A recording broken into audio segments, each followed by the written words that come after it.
Alright everyone, we have to talk about CNN, aka Fraud News CNN, and their response to Trump's little tweeting against them. After it caused great outrage because they said, oh, it's encouraging violence, which it's clearly not, it's clearly a joke. I would think the encouragement of violence is coming from people who use actual violent imagery as opposed to a scene from fucking WrestleMania.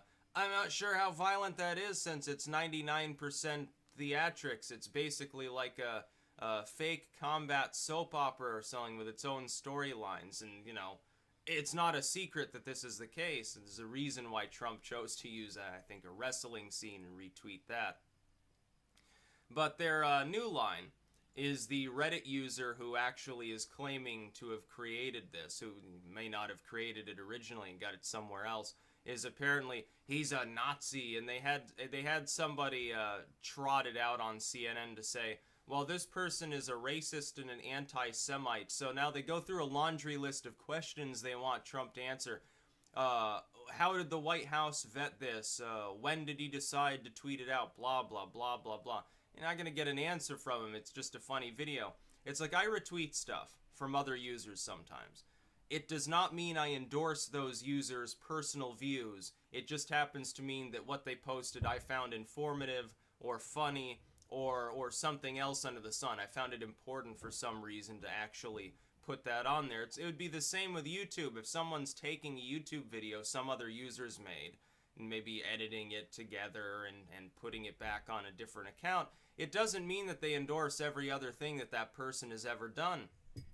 We might even make a statement here about the 4th of July. Thomas Jefferson owned slaves, but when I applaud Thomas Jefferson, it doesn't mean I'm saying, oh yeah, slavery was a great time or something like that. No, his other views, his political and social views on things like personal liberty, or his decision-making with the Louisiana Purchase, that's what I'm talking about when I say I applaud Thomas Jefferson. Or anybody else under the sun throughout history. You can support some or all of a person's work and not necessarily like their personality. You can support their personality and think some of the things that they've done are shitty and so forth. Attempting to limit this by saying, well, Trump, it's essentially a case of this. CNN and all these groups assume that Trump is deeply, deeply bigoted. They think he's like the next Hitler. So when he chooses to put out this video, apparently from a Reddit user who has like so-called racist leanings, they just look at it as further evidence that Trump is either dog whistling or he's an outright racist.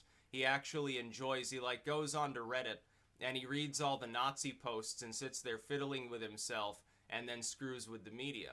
I don't think so. I think somebody probably, who may not have even been familiar with the actual user involved, somebody else probably submitted it to the White House themselves. It could have been some low-level staffer having a jolly. It could have been some random person and Trump actually read the email for all we know. It could be any of these things.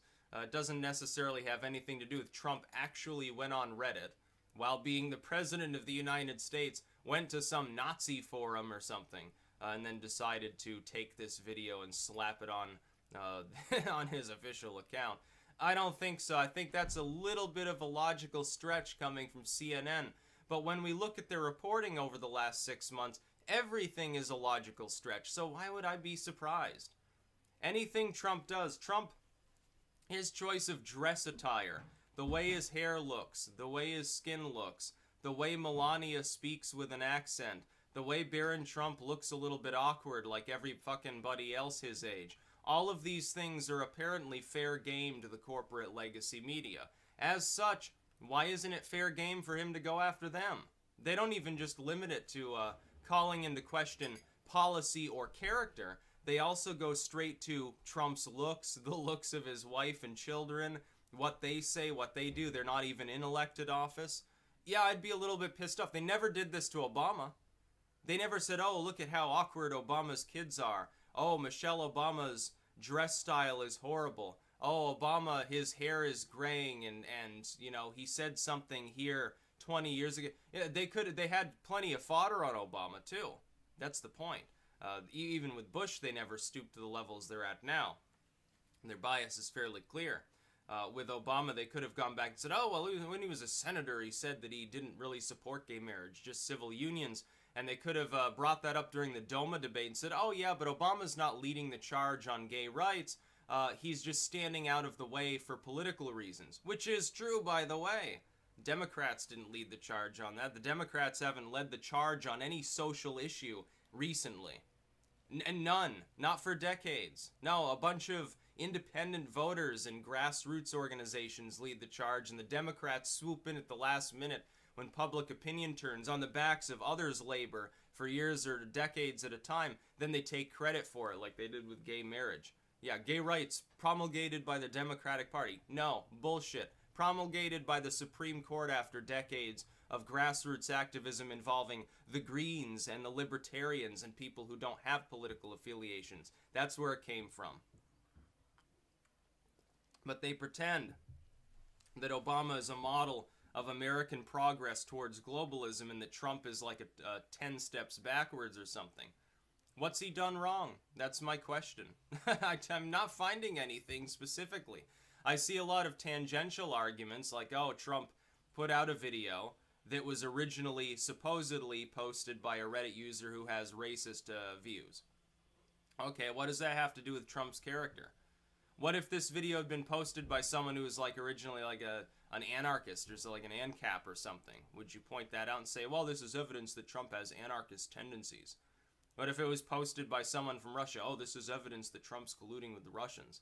You know, with the collusion story falling apart, they need other things to be outraged at. I think Trump is doing this on purpose just to keep that news cycle going so that they can keep talking about how crazy he supposedly is, because they're not talking about policy.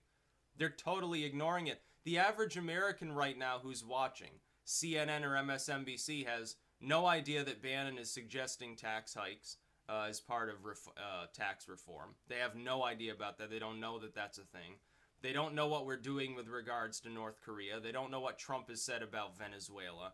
The only thing they know is what Trump tweets and what gets reanalyzed and run into the ground over and over by groups like CNN and MSNBC. Now, if they're paying attention to the alt media here online, they're far more knowledgeable than people paying attention to cable news. 20 years ago, you may have said some random thing that you saw in an email chain or on fucking AOL or something's probably not accurate, and what you saw on cable was probably closer to the truth because of journalistic integrity. It's totally flipped around now. People who don't have journalism degrees have more integrity. People that do are controlled by a bunch of corporate interests. So that's the world we live in today. Yeah, cut the cable.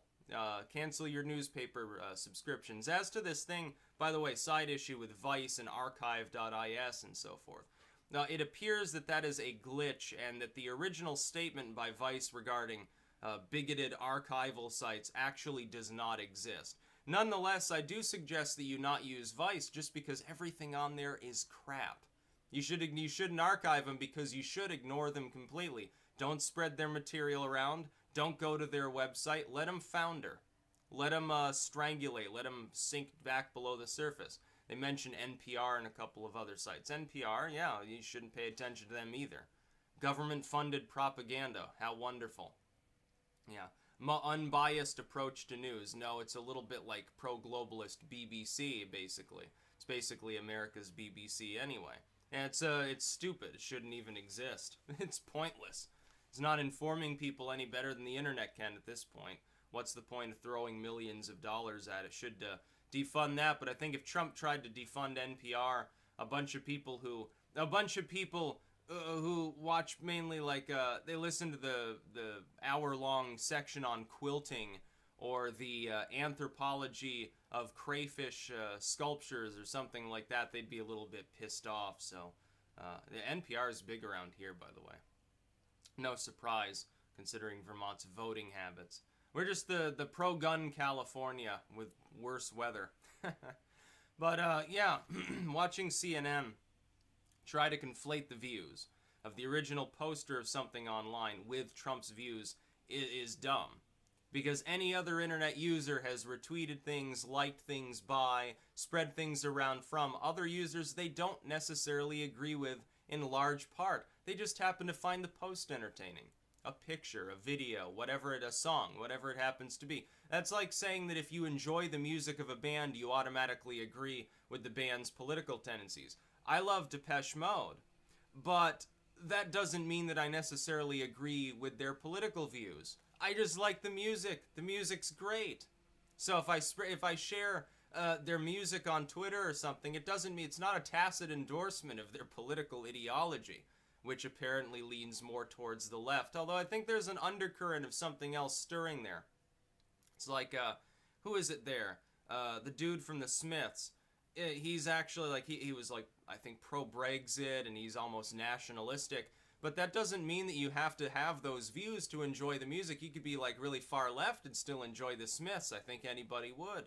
It's just the way that it works on the internet. Stop trying to categorize and lump people in to these weird little artificially fixated upon groups whereby they must share, if two people have one thing in common, everything else must be in common. Like it's like a form of stereotyping coming direct from CNN, which is the least trusted and most shitty news station of all. Like, it's even worse than Fox. That's going some. CNN being worse, and MSNBC at this point is like, they're the sane actors in the legacy media. When MSNBC is looking saner than their competitors, you know, it's time to get out of that game. If you're getting a journalism degree, don't bother going to work for cable news. You should start a podcast. You'll probably make more money long term, because in 10 years, you take a cable news position, you'll probably be out of a job unless you're a really heavy-hitting pundit. And even then, it's going to be streamed anyway. Yeah, okay, I made $1 million last year, but I'm basically doing the same thing I'd be doing on YouTube. Get together with some other dudes with journalism degrees or something and start like a really good show. Pool some money, start a crowdfunder, get a little studio, you're all set. That's my advice to anybody. Yeah, totally ignore the corporate media. It's worthless and dumb. That's about all. Peace out.